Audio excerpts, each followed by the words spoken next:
Post 1. Am I the jerk for turning my inherited family home into leverage? I am a 32-year-old woman who disappeared from my family 8 years ago. And now that I've turned myself into a comfortable real estate, I-chop small business millionaire, they've suddenly decided blood is thicker than the cheating they all helped sweep under the rug. For most of my 20s, I told new people my mom died and my family drifted apart. That sounds nicer than the truth. My half-sister slept with my high school boyfriend in my dead mother's house, and my dad's biggest concern was that I not make things awkward. The only reason they are relevant to my life now is because somebody at a local paper thought it would be inspiring to run a puff piece about young female property investors in the city. They used my full name and a photo of me in front of one of my buildings. I looked confident, in control. No one reading it would have guessed that 10 years ago, I was crying in a bedroom that still smelled like my mother's perfume while my boyfriend and my sister begged me to be reasonable. 2 days after that article went live, my phone lit up with a number I hadn't seen in years. "Hey, kiddo," my dad said, like we'd spoken last week. "You busy? Thought we could grab a coffee, talk, catch up." There is a very specific kind of dread that comes from someone who only ever calls when they want to talk you out of being angry. I said I had an hour near my office. He suggested a diner near the old neighborhood. I almost said no on instinct, but curiosity won.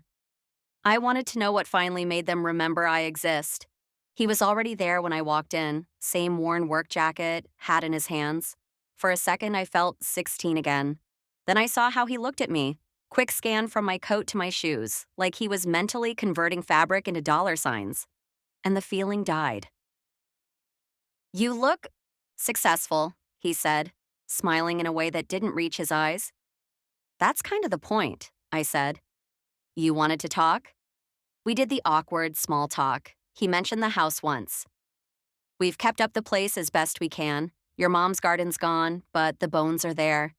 He didn't say your house. He said the place, like the deed with my name on it was a technicality.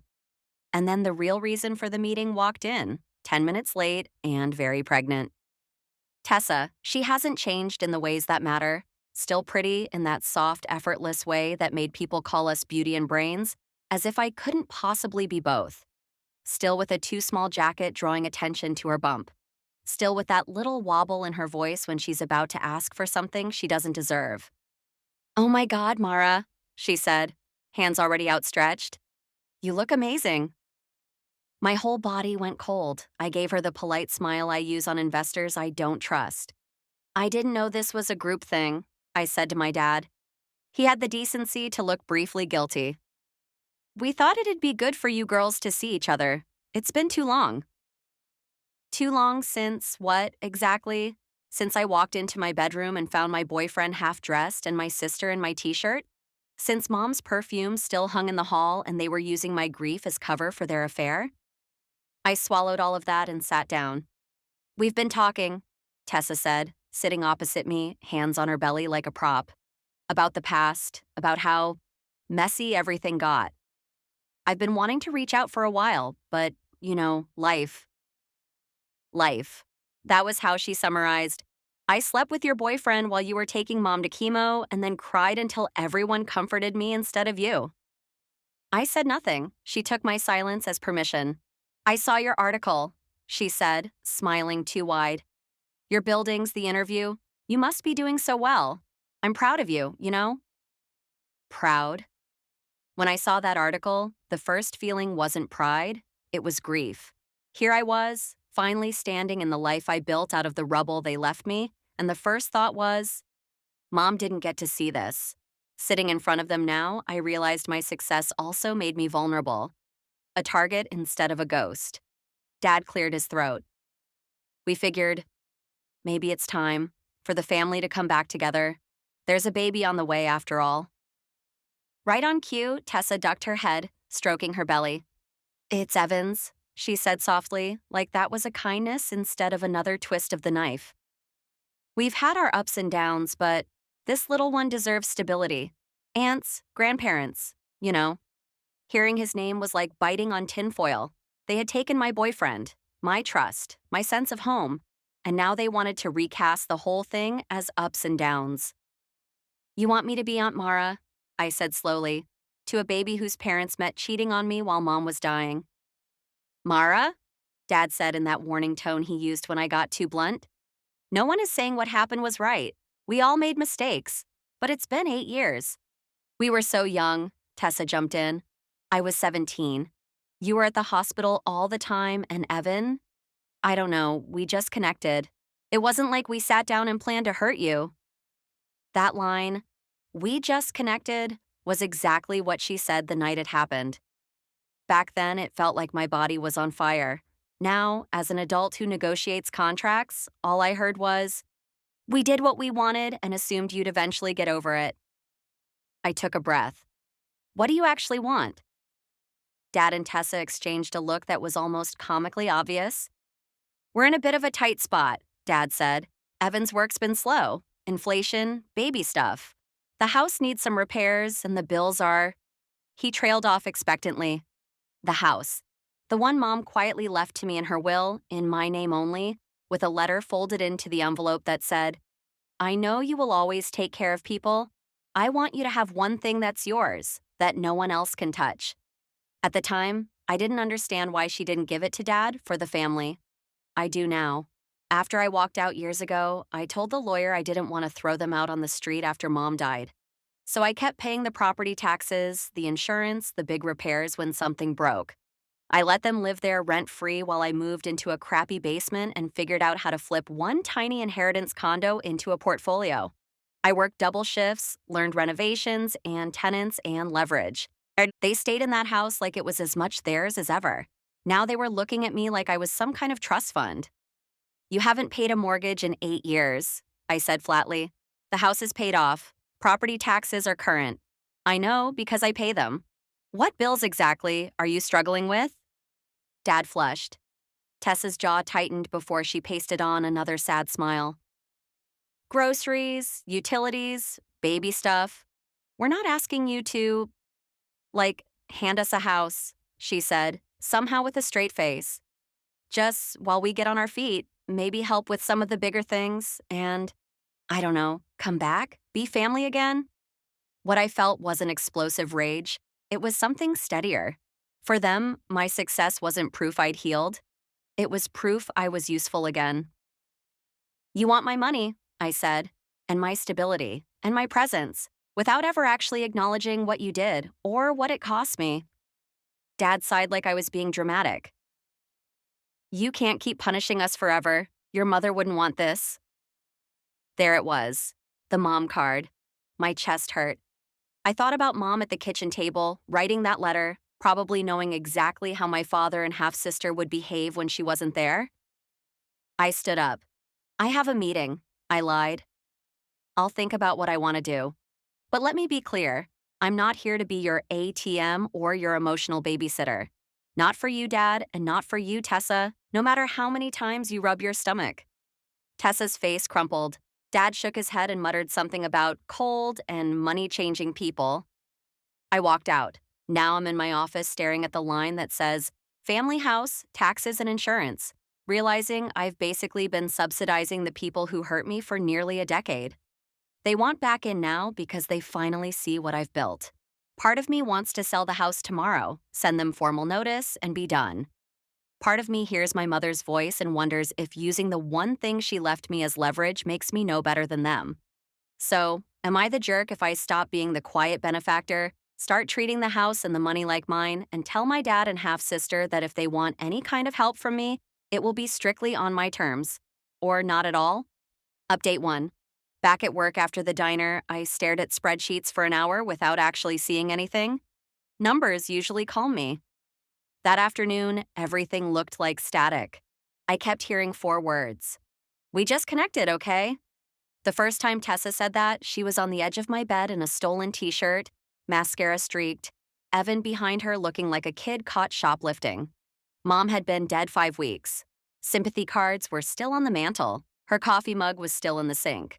I'd come home early from a mall shift, chest tight, thinking I'd make tea in Mom's chipped blue mug. Instead, I walked down the hall and heard my boyfriend's laugh from my room. When you open a door on something like that, your brain tries to be helpful. Maybe Tessa borrowed my hair straightener. Maybe Evan is fixing something. Then your eyes catch up. Tessa on my bed, hair messed up. Evan half dressed, my blanket around his waist. The look on his face when he saw me. Not remorse, just annoyance at being interrupted. It's not what it looks like, he started. Tessa reached for me. Mara, wait, we didn't mean. Get out, I said. My voice sounded flat and far away. They talked over each other. They said they'd been leaning on each other while I was busy with mom, like oncology waiting rooms were a hobby.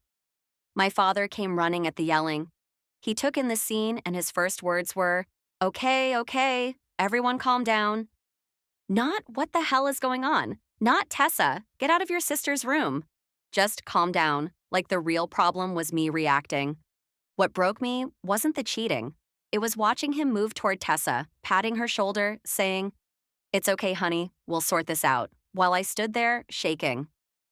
Later that week, in the lawyer's office, I found out the house was mine. Mom's will was simple, some savings split between me and Dad, a small policy, and the house, deed in her name only, no mortgage, transferred to me. Dad's jaw tightened. Tessa's eyes went wide. Then they both relaxed because I said through tears, Of course you can both stay. It's home. The lawyer pulled me aside after and handed me a sealed envelope. Your mother left this for you only, she said. Inside, Mom's messy handwriting. You have spent your whole life taking responsibility for things you didn't break.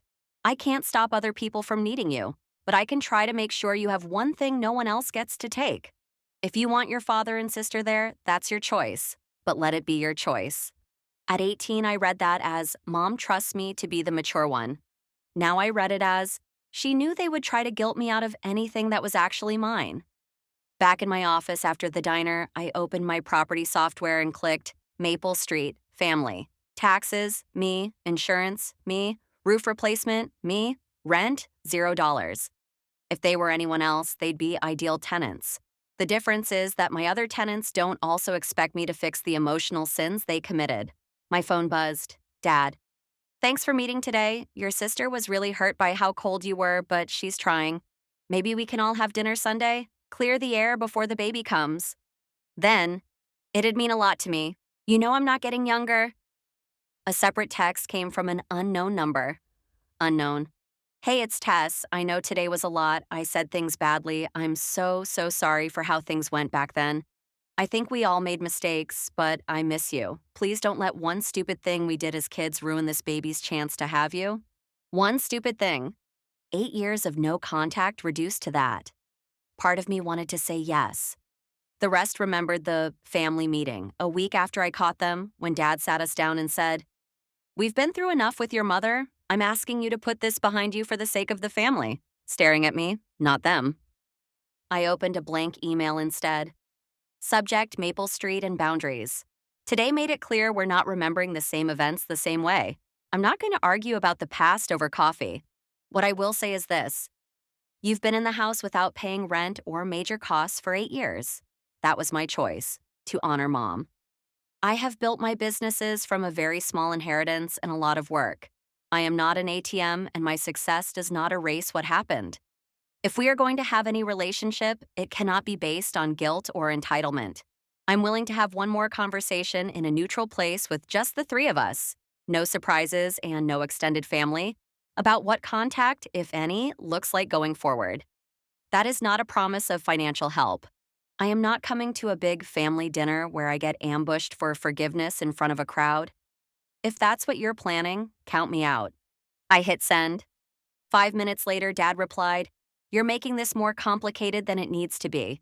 We just want to apologize and move on. Don't punish everyone because of what happened with Evan. That told me exactly what I needed to know. They didn't want a conversation. They wanted a performance. I forwarded the email chain and a scan of Mom's letter to my business lawyer, who shares an office with a civil lawyer named Nina, with a note, Might need to finally formalize things at Maple Street. Let's talk options. They want reconciliation. What they're going to get is a lease. Update 2. A week of silence, then Aunt Carol called. Honey, we're doing a little family dinner for your dad's birthday on Sunday, she said. Just a small thing. It would mean the world to him if you came. Who's we? Oh, you know, me, your cousins, Tessa and Evan, some folks from church. Nothing formal, just people who love you. I'm not doing ambush reconciliations, I said.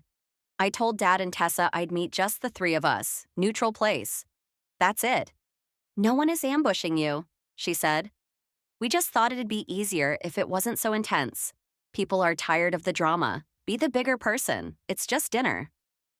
Be the bigger person has been their favorite way of saying, swallow it so we don't have to feel bad since I was a kid. I should have said no. Guilt won. Fine, I said. But if anyone corners me about the past, I'm leaving. The moment I walked in her house and saw 20 people, balloons, and a framed printout of my article next to the cake, I knew I'd made a mistake. Look who's here, our big city success, Carol trilled. People clapped. Dad hugged me. Knew you'd come through, kiddo. Everyone's so proud of you. Tessa and Evan were by the dining table. She looked like a maternity catalog. He had his hand on her back. Can we talk later? I asked Tessa, low. Privately? Of course, she said. But I think maybe you should hear some things first. From everyone. So, yes, they'd rehearsed this. After the birthday song and fake small talk, Aunt Carol clinked a glass. Before we eat, there's something that needs to be said. Tessa stood, hand on her bump. I know there's been distance, she said, and a lot of hurt feelings. I just want to say, in front of everyone we love, that I am so sorry for how things went down in the past. We were young. Mom was sick. Everyone was stressed. Evan and I got close in a way we shouldn't have. I've carried that guilt for years. I just hope we can move forward as a family. For this little one, they deserve an aunt who isn't holding on to old mistakes like a grudge. People murmured approval. Someone said, that took courage. My jaw clenched. Dad added, we've all said dumb things in grief. Your sister's trying, Mara. I'm asking you, as your father, let it go. We only get so many years together. They weren't afraid of losing me. They were afraid of losing the version of me who would swallow this and sign checks. I'm going to say this once, I said loud enough for the room. Tessa didn't just get close to my boyfriend. She had an affair with him in my bed while our mother was dying. Dad didn't comfort me. He asked me to not make it awkward for the family. Aunt Carol made a distressed noise. Someone muttered, that's not fair. I left, I continued.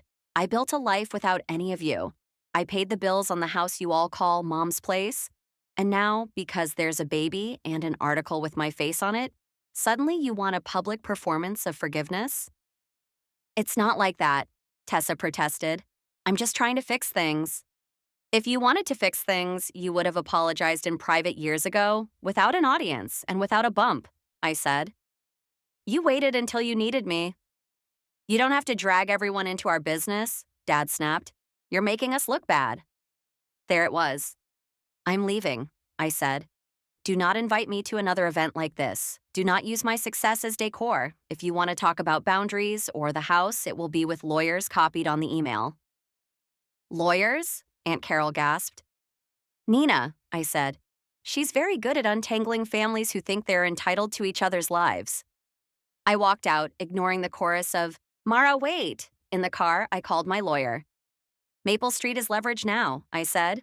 I'm done letting them treat my house like a birthright and me like the jerk for remembering how they got there. Update 3. The next day, I sat in my lawyer's boardroom, looking at a file labeled Maple Street History.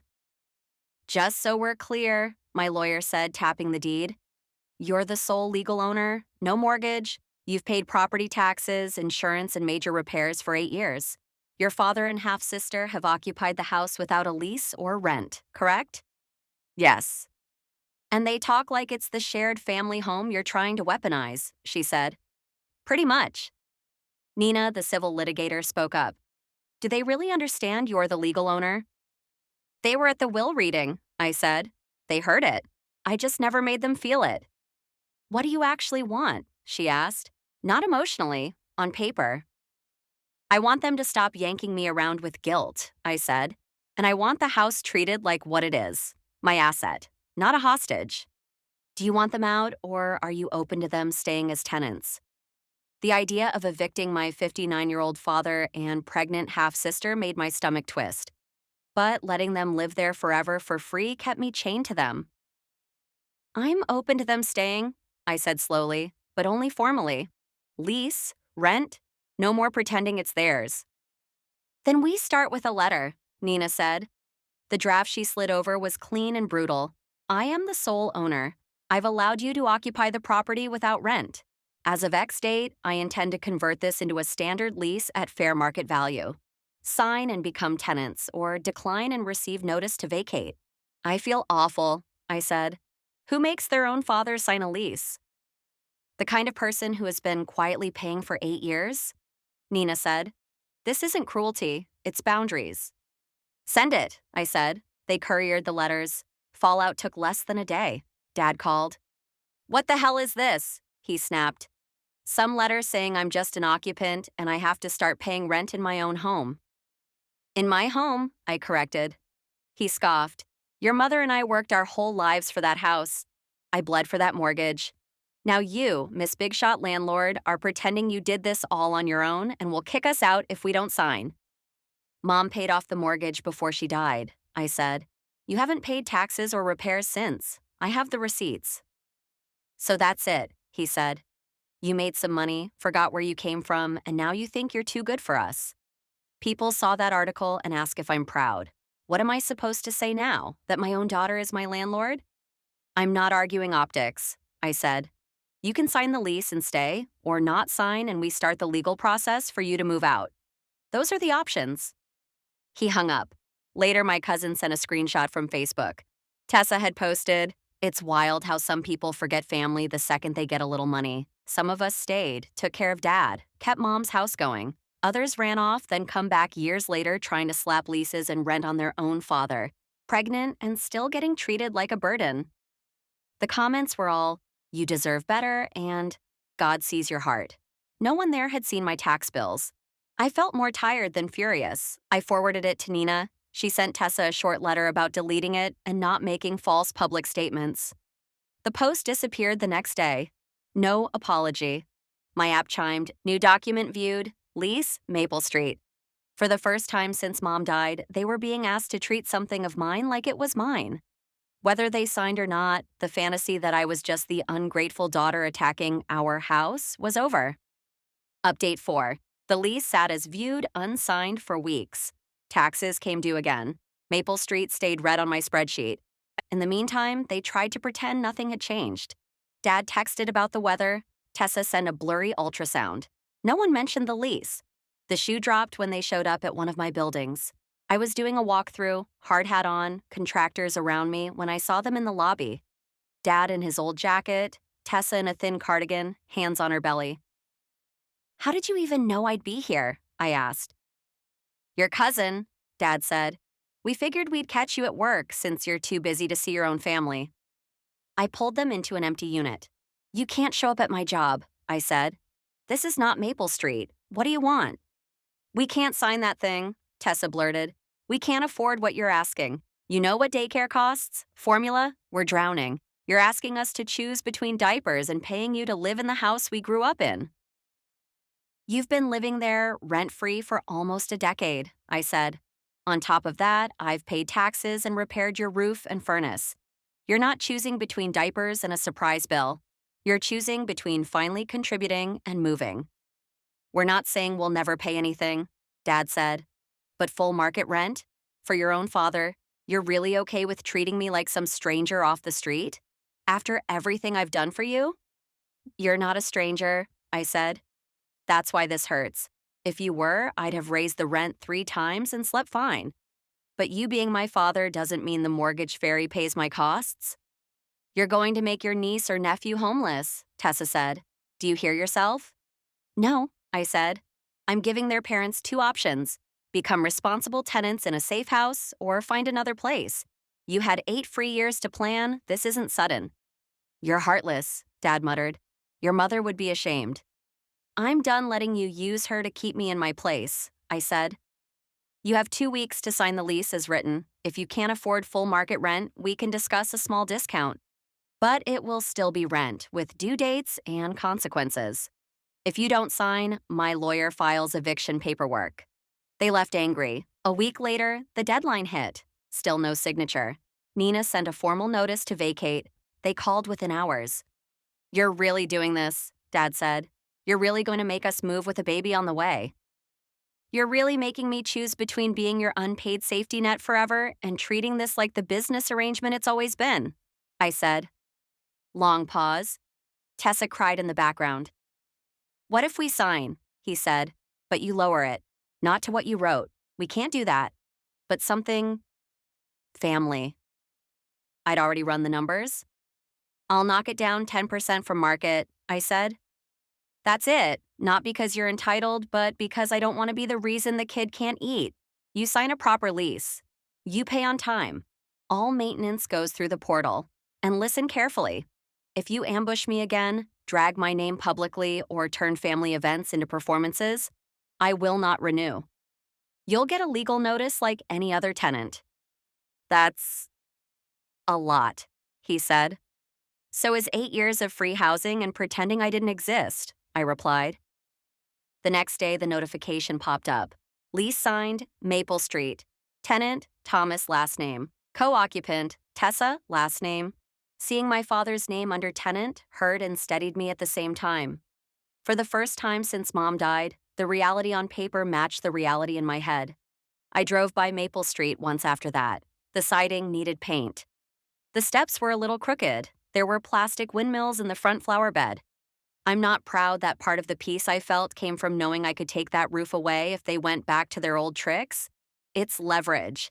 But after 3 decades of being expected to give and give, this is the version of a jerk I can live with. The one who finally decided that if my heart was going to be used as collateral, it would be on my terms, in writing, with my name at the top of the deed. Final update. 3 years later. 3 years later, Maple Street is just line 7 on a spreadsheet. One of the addresses on my screen used to be my whole world. Now it's one income stream among many, with a note beside it that says, Tenants Martinez family renewed. No, Martinez is not my last name. Dad and Tessa lasted one lease term. For the first year, they did what tenants are supposed to do. Rent came through the portal on time, just under the wire, but it came. Maintenance requests, sink leaking, outlet not working. No more texts about groceries or doctor appointments. I'd love to say that felt like peace immediately.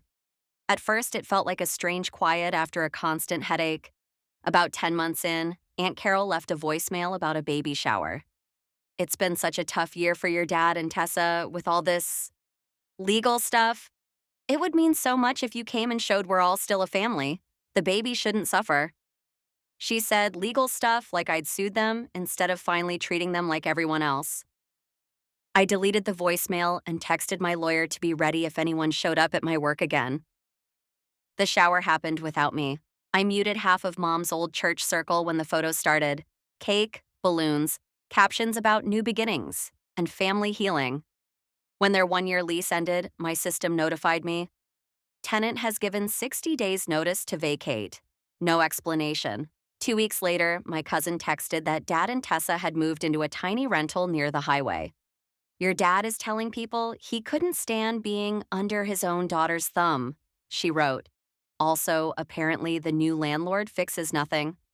I felt a flicker of something like relief. Not because they were in a smaller place, but because I was no longer the invisible cushion between their choices and reality.